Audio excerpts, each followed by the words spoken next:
Hello বন্ধুরা, 1st November তুলসী পুজো ছিল, তুলসী মায়ের বিয়ে ছিল। সেই হিসেবে আমাদের এখানে আমি ব্যালকনিতে পুজো করেছিলাম। আমাদের জানলায় একটা গ্রিল লাগানো, সেখানে পুজো করেছিলাম।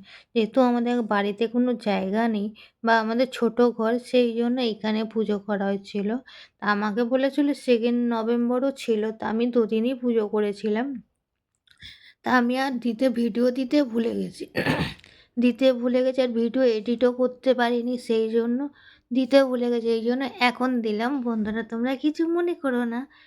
আর আমার ভিডিও যদি ভালো লাগে আমাকে সাবস্ক্রাইব করো, পাশে থেকো, বেল আইকনটা প্রেস করে দিও। টাটা, বাই বাই বন্ধুরা।